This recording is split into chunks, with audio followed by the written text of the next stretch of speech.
On l'a entendu tout à l'heure, Evelyne l'a annoncé que le thème de cette année, c'est ce que l'ange dit à Marie, tu es bénie, tu es pleine de grâce. Et il le dit de la part de Dieu, c'est même Dieu qui le dit. Et il nous le dit à chacun d'entre nous, ici, eh bien, nous sommes bénis parce que nous sommes pleins de grâce. Nous avons reçu beaucoup de dons les uns et les autres de la part du Seigneur. Eh bien, c'est l'occasion de pouvoir réveiller ces dons ici à Lourdes pour que, une fois partis de Lourdes, les dons de l'Esprit Saint puissent continuer à grandir en nous et autour de nous. Et donc, nous sommes pleins de grâce. Nous avons été graciés par Dieu. Il nous a fait la grâce de nous appeler. Et si nous sommes ici, ce n'est pas parce qu'on ne savait pas quoi faire de l'été, c'est pas parce qu'on se disait, finalement, c'est des vacances intelligentes, et puis nos frères et sœurs malades, eh bien, c'est l'occasion aussi, bien sûr, de sortir, de casser la routine, mais aussi d'aller plus loin.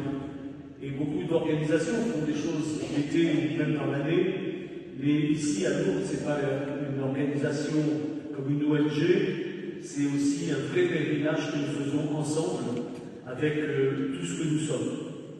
Et l'évangile que nous venons d'entendre nous donne en fait le sens des quelques jours que nous allons passer ici en pèlerinage.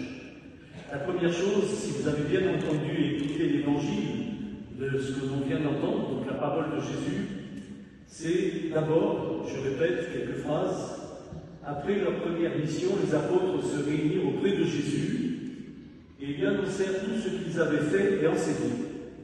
Et donc, nous sommes invités avec cette parole, nous qui arrivons un peu partout, de dire qu'est-ce qu'on a fait jusqu'à présent de cette année qui s'est écoulée. Est-ce que nous avons effectivement fait de belles choses? Et c'est ce que l'Évangile nous est en train de dire. Rappelons-nous, faisons une révision de vie. Qu'est-ce qu'on a fait de beau jusqu'à présent qui fait que maintenant on est ici? Depuis 1 an, je vous propose de faire cette mémoire. Qu'est-ce que vous avez fait qui était bien? Et pouvoir le dire au Seigneur, nous venons ici. Et annoncer, comme les apôtres l'ont fait, quand ils ont vu Jésus, eh bien, ils lui annoncèrent tout ce qu'ils avaient fait et enseigné. Et donc, je vous propose de faire cette mémoire-là en vous-même. Et je pense que personne ici ne peut pas dire qu'il n'a rien fait. C'est pas possible. Donc, déjà, faites cette mémoire. Et proposez-le à Jésus en disant, voilà Seigneur, et la grâce que tu m'as donnée cette année, voilà comment elle s'est concrétisée. Qu'est-ce qui s'est passé exactement de beau, de grand, dans l'Esprit de Jésus? Et en même temps, il nous dit quelque chose qui est assez paradoxal, parce qu'il nous dit, venez dans un endroit désert et reposez-vous un peu. Alors je ne sais pas s'il savait qu'un jour il y aurait Lourdes, Jésus, mais je pense que dans le cœur, il imaginait bien que jusqu'à la fin du monde, les gens se réuniraient. Enfin, pour être un endroit désert, c'est pas là qu'il fallait venir. Et il est en train peut-être de faire une sorte d'humour spirituel pour nous aujourd'hui. Qu'est-ce qu'on est venu faire avec des milliers de gens, et nous-mêmes, le diocèse du Tarn, avec des centaines de personnes, quand on entend la parole de Jésus, venez à l'écart dans un endroit désert et reposez-vous un peu. Je pense que pour vous, mes frères et sœurs malades, eh bien, ça veut dire quelque chose. Pas un endroit désert, mais reposez-vous un peu. Quant à nous tous, qu'est-ce que ça peut vouloir dire un endroit désert? Effectivement, Jésus se méfie de quelque chose, et ici, à Lourdes, il faut s'en méfier, c'est la masse, c'est le rythme, c'est l'organisation. Évidemment, il faut bien qu'on soit organisé. Et le gros risque, c'est qu'on passe quelques jours et qu'on finisse sur les genoux, non pas à genoux devant la Vierge, mais sur les genoux parce qu'on a fait fonctionner, marcher, on aura organisé, on aura été au service des autres, tout sauf dans un endroit désert. Et ça, c'est le paradoxe de Lourdes, de faire très attention à ce que Jésus nous dit, chercher un endroit désert. Alors à Lourdes, c'est pas facile, parce qu'on est pris dans le rythme, mais chercher un endroit désert. Et le fait, je continue l'évangile, ceux qui arrivaient et ceux qui partaient étaient nombreux. On va constater, et vous connaissez Lourdes par cœur, certains, que ça n'arrête pas, ça va, ça vient. Une fois qu'on est à Saint-Fré, immédiatement il faut se mettre en route pour venir descendre. Et puis, c'est pas la dernière minute, il faut anticiper, il faut organiser. Et puis, une fois qu'on a été ensemble, il va falloir remonter. Et puis, l'heure du repas, l'heure du coucher. Et puis, les uns et les autres, tout en activité. Et pas uniquement les hospitaliers, mais tous ceux qui sont ensemble, compris nos frères et sœurs malades, d'un rythme presque effréné qui risque de nous faire passer à côté du pèlerinage. Parce qu'on aura fonctionné, mais qu'est-ce qu'on aura fait exactement? Et Jésus nous dit, eh bien, on n'a même pas le temps de manger. On va manger sur le pouce. Allez vite, il faut. Et ensuite, il nous dit, bien écoutez, montez dans une barque, cherchez un endroit désert à l'écart. Où est l'endroit désert? On va le trouver. Il est en nous.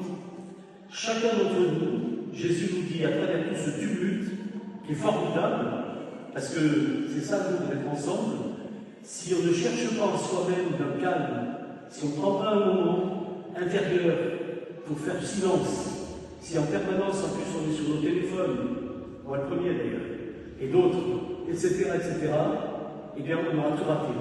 Et Jésus nous dit, prenez du temps, à un moment donné, extrayez-vous de la masse de la foule, et prenez du temps pour une voie intérieure, prenez une barque, votre barque, et allez dans un endroit à l'écart.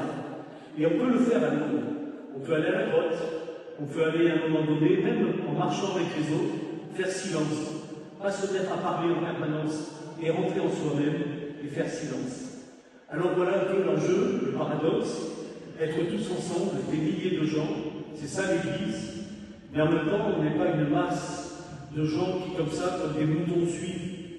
On est des personnes à qui Dieu fait grâce, et à chacun, il nous donne un charisme, il nous donne une vocation, et il nous propose de rentrer en nous-mêmes. Alors c'est ça qui est bien à nous, c'est que rentrer en nous-mêmes, c'est pas s'enfuir dans un monastère, et puis faire silence pendant une semaine, ça c'est facile. Évidemment, les moines ne parlent pas. Et c'est au milieu du monde qui est réuni, de rentrer en soi-même, et de faire ce silence pour écouter la parole de Dieu, et ce que Dieu a dit. Sinon, on aura raté notre pèlerinage, on sera content, on aura fait des choses, et au fond, qu'est-ce qu'on aura entendu? Ben, on n'a pas le temps, parce qu'on est dans le brouhaha, on est dans la foule. Alors je vous invite les uns les autres à faire cette expérience sans s'extraire, et de dire maintenant, de temps en temps, je rentre en moi-même, je n'écoute plus le bruit, mais j'écoute la parole du Seigneur, à travers quelqu'un, à travers soi-même, je rentre en moi-même. Voilà ce qui nous est proposé pour ce pèlerinage. Alors, tous ensemble, aidons-nous les uns les autres. Et si nous voyons quelqu'un qui est dans l'action, dans l'activité, dans l'activisme, eh bien, aidons-le à ne pas tomber dans ce piège, mais aidons-le ensemble à dire non, on va faire silence, on va s'accompagner, on va se soutenir pour qu'on puisse entendre quelque chose d'intérieur, un vrai désert. Il n'y a que comme ça, dans cette foule, qu'on pourra vivre nous pleinement et entendre la parole que Dieu disait à Marie, vraiment tu es comblée de grâce. Et Marie, à ce moment-là, elle se taisait, elle écoutait.